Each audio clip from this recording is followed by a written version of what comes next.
डीसा अनार व्यापारी हत्याकांड में आजीवन कारावास का फैसला।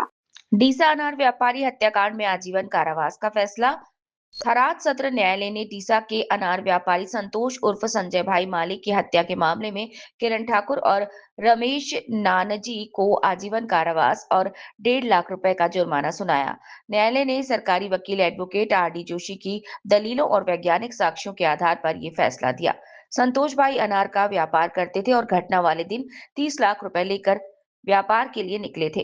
अगले दिन उनका शव मुख्य नर्मदा नहर में मिला, जबकि कार राधनपुर चौराहे के पास लावारिस हालत में पाई गई है। जांच में पता चला कि आरोपियों ने जबरन वसूली के लिए हत्या की थी। आरोपियों से 6 लाख रुपए भी बरामद किए गए। न्यायालय के इस फैसले से पीड़ित परिवार और इलाके के लोगों को न्याय मिलने की उम्मीद जागी है। जुर्माने की राशि में से 2 लाख रुपए पीड़ित परिवार को दिए जाएंगे। वेरसीभाई राठौर, वंदे भारत। તેવી છે કે ડીસાના સંતોષભાઈ ઉર્ફે સંજયભાઈ માળી દાડમ લેવેકનો ધંધો કરતા હતા અને લાખણી, દિયોદર, વાવ અને થરાદના દાડમના ખેડૂતો સાથે મળી અને એમની સાથે દાડમ લેવાની અને દાડમના પૈસા ચૂકવવાના એવો એમનો ધંધો હતો.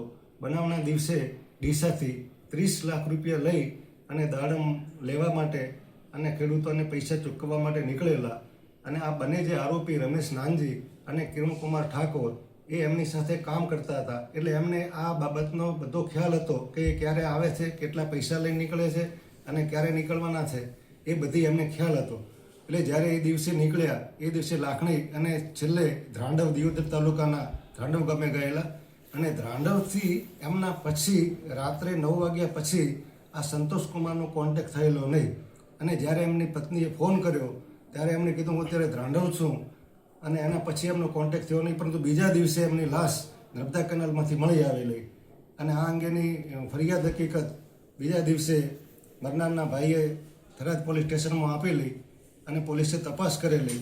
મરનારની ગાડી રાધનપુર 4 રસ્તા પાસેથી મળી આવેલી અને એના પછી એ લોકો પૈસા લઈને રહ્યા ગયેલા એની પણ જે સાંયોગિક પુરાવો મળી આવેલો અને પૈસા એમણે 6,93,000 જે જગ્યાએ રાખી મૂક્યા હતા, સંતાડેલા હતા, એ પૈસાની પણ રિકવરી કરવામાં આવેલી અને સાંયોગિક પુરાવાના આધારે નામદાર કોર્ટે આજરોજ બંને આરોપીઓને આજીવન કેદની સજા અને 1,50,000 રૂપિયા દરેકનો દંડ ફરમાવેલો છે. દંડ જો ભરે તો તે પૈકી 2 લાખ રૂપિયા મરનારની પત્ની અને બાળકોને સોંપવાનો નામદાર કોર્ટે હુકમ ફરમાવેલો છે.